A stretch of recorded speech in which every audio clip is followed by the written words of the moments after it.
Happy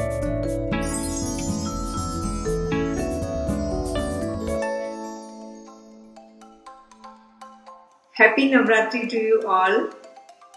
So today's topic is what to eat during Navratri fasting. But before that, we have to understand some important things about fasting. Fasting is there almost in all the cultures. In India, we used to do either weekly, bi-monthly or monthly fasting. Navratri fasting has some religious significance also. People in Sanatan Dharma often observe fast or abstinence from food for honoring God, devotion and fulfillment of their wishes. Some people fast for their faith, some others for their tradition, while others fast for good health. They want to give rest to their body from laborious processes of digesting, absorbing and so on. In any machinery, after certain use, the oil needs to be changed. The machine needs servicing. If you have a scooter, motorbike or a car, you can understand it better that every 6 months it needs servicing. Otherwise, lifespan of the vehicle is reduced. Same way, human machine also needs servicing, and that is called fasting.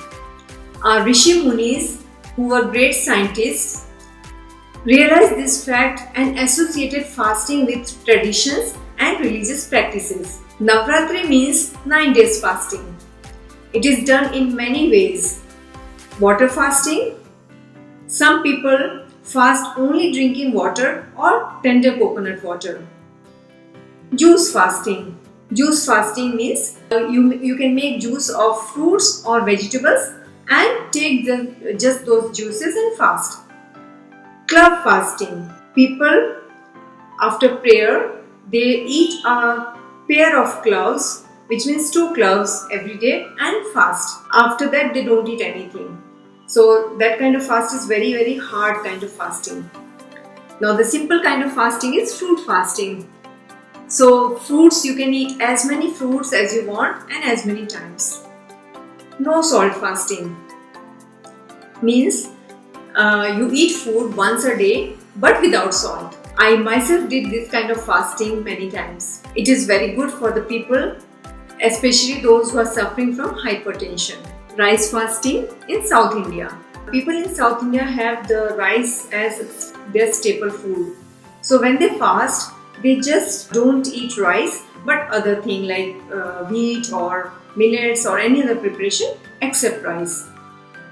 One meal fasting, which means people either eat during the lunch or during early dinner but only once a day for 9 days. So that's called one meal fasting. Giving away the thing which they like most. So this kind of fast I have mostly seen in Gujarat, but in other parts also it might be there. People like what they like to eat more, they just don't eat that particular thing for 9 days. For example, potatoes. If people are used to eat potatoes every day in their curries, they just don't eat potatoes for 9 days. This kind of fasting is also done.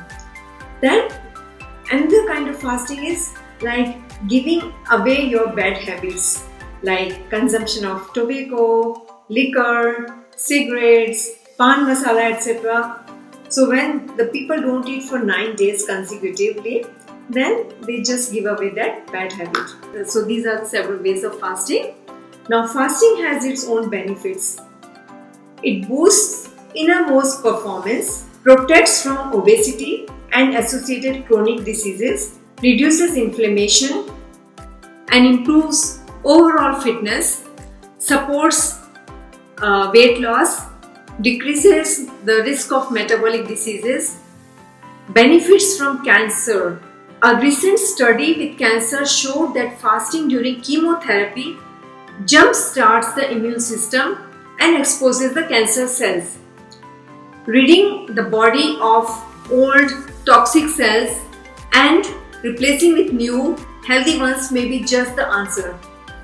Traditionally, cancer patients have been told to increase nutrients and calorie intake while undergoing chemotherapy treatments But this fasting approach might now be under review.